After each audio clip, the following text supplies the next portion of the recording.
गुरुर्ब्रह्मा गुरुर्विष्णु गुरुर्देवो महेश्वरा गुरुर्साक्षात् परब्रह्म तस्मै श्री गुरुवे नमः। दंडोत वंदन अनेक बार सर्व कला समर्थ डोलन तेरा खो प्रभु नानक ते कर हथ सब संतन को बंदगी और कोटि कोट प्रणाम। कीट न जाने भृंग को गुर कर ले आप समान, गुर कर ले आप समान। सभी से निवेदन है शांति से और साइलेंट होके चुप होके सत्संग सुने। बहुत ध्यान और एकाग्रता से सुनने की चीज़ है, बोलना नहीं है बीच में। सतगुर करके कैसा हेरा लाख यतन कर तू ही न टेरा। आरती के अगले भाग अगली लाइन की तरफ हम बढ़ते हैं। स्वामी जी की दया से ये बख्शिश हम पर हुई है। हम जो विचार आरती के माध्यम से कर रहे हैं बहुत ही अलग है।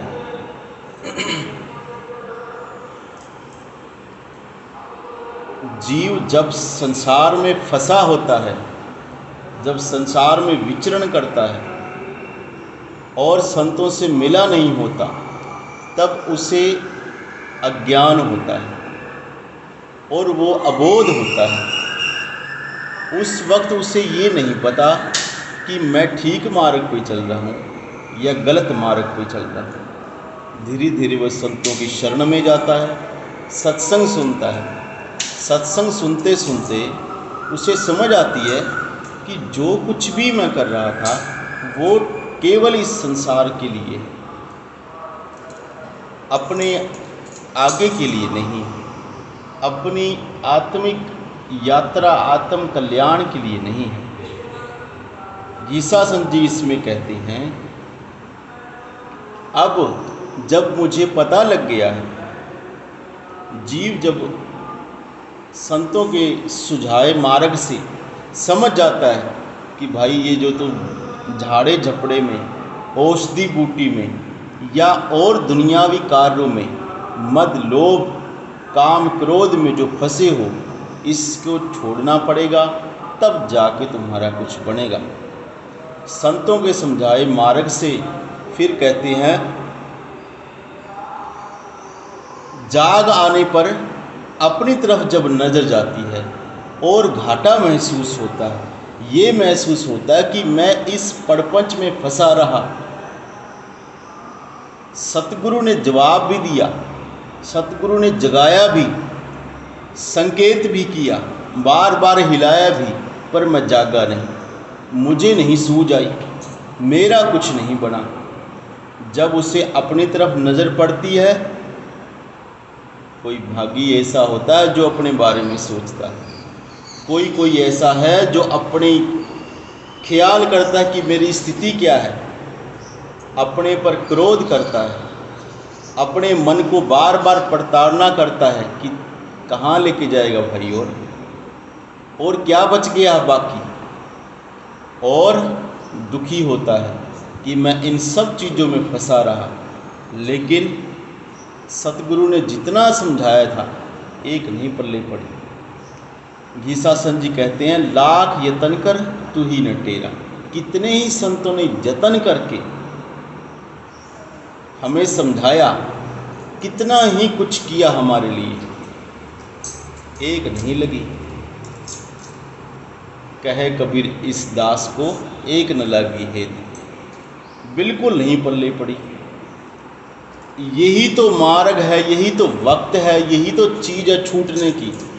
अरे भाई, जो अज्ञानी है, जो संसारिक है, जिसको संसार में विचरण करते वक्त हो गया, जिसे पता नहीं नाम का, पता नहीं संतों की कृपा का, पता नहीं प्रभु भक्ति का, उसकी तो चलो माफ़ भी हो जाएगी, जान करके मस्ती करते हैं उसका क्या होगा? जिसको ये भी पता है कि तू गलत कर रहा है फिर भी, जिसको ये भी पता है कि तू सोया हुआ है, जागना है, फिर भी सोया रहता है, कैसे उसका इलाज होगा? अरे जो सोया हुआ है उसको तो जगाया जा सकता है, लेकिन जो जागे हुए भी सोए का नाटक कर रहा है उसको कौन जगाएगा? जो चाहता कि मैं जागना ही नहीं है, मैं ऐसे ही पड़े रहना है, उसको कौन जगाएगा? इसलिए जब अपने पर नज़र जाती है तो जीव धिक्कार करता है खुद को कि लानत है, संत मिले, सत्संग मिला, अच्छा मार्ग मिला, सब चीज़ें समझाई गई, बोध अबोध जागरूकता, नाम, सेवा, सिमरन एक एक को पकड़कर समझाया, फिर भी कुछ नहीं, फिर भी उसी पड़पंच में फंस गया। इसलिए घीसासन जी कहते हैं कि इतने सारे काम कर लेगा, आज का इंसान देखो क्या नहीं कर रहा, मंगल पर ये पहुंच गया, एवरेस्ट पर चढ़ाई चढ़नी हो, बिना पैर के बंदों ने एवरेस्ट की चोटी पर चढ़ाई कर ली। एक पैर है नहीं, हैंडीकैप्ड है, उसने एवरेस्ट की चढ़ाई कर ली।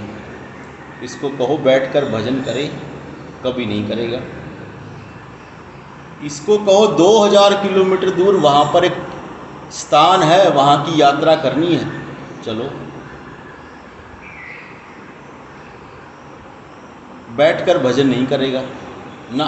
लाख यतन कर तू ही न टेरा, अरे अब बहुत हो गया अपने मन मर्जी के आचरण, मैं ये करूं, मैं वो करूं, मैं ये साधन करूं, मैं ये भजन करूं, मैं झाड़ा ही लगा लूं, मैं ये मंत्र ही सीख लूं, मैं ये फलानी चीज़ कर लूं, मैं उस बाबे को मना लूं, मैं उस देवी को मना लूं, मैं उस घर में चल जाऊं, मैं उस दर पे चल जाऊं, कब तक घूमता रहेगा? लाख जतन कर तू ही न टेरा, तू टेर, उस मालिक को, उस वाहिगुरु को याद कर, तू कर, मैं करते बहुत हो गया, मैं ऐसे कर रहा था, मैंने फिर ये किया, मैंने वो, उसका नाम कब लेगा? ये कब देखेगा कि अब मेरे लिए वो क्या करेगा? शरणागति इसी का नाम है। थोड़ी सी बात में बहुत बातें हैं। जिसने तू रट लिया, जिसने उस मालिक को अपने जीवन में ले आया, उसके पार उतारे हो जाते हैं। इन सब पड़पंचों को छोड़कर उसको अपने जीवन में लेके आना है। सबसे ज़रूरी है, कुछ भी नहीं होता, सुबह से शाम तक अगर वक्त नहीं मिलता, मन नहीं लगता, कोई और कंडीशन ऐसी हो जाती नहीं, तो अपने काम को, अपनी स्थिति को, अपना सब कुछ उस मालिक के चरणों में तो फेंक सकते हो।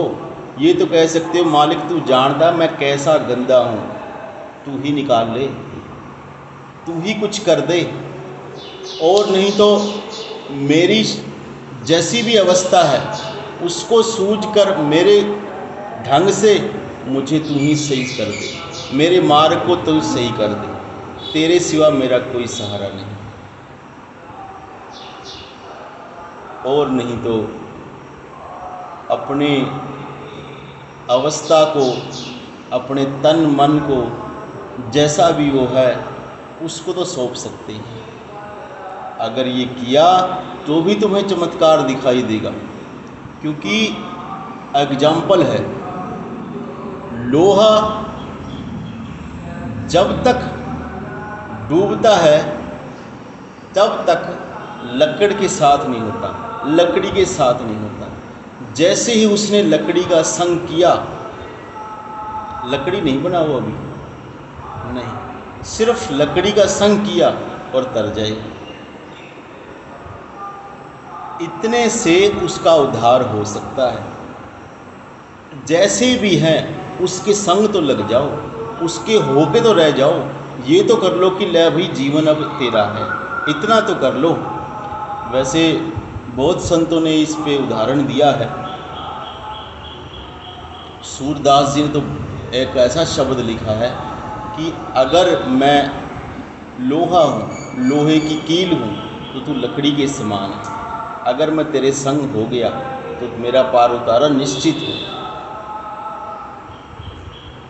बहुत सारे संतों ने धीरे धीरे करके हमें समझाया है अनेक अनेक संतों की बात से एक ही बात निकलती है कि किसी तरह से भी हमें उस परमात्मा का नाम जपना है, और नहीं तो हम 4-5 बाबे तो एक महीने में बदल ही देते हैं।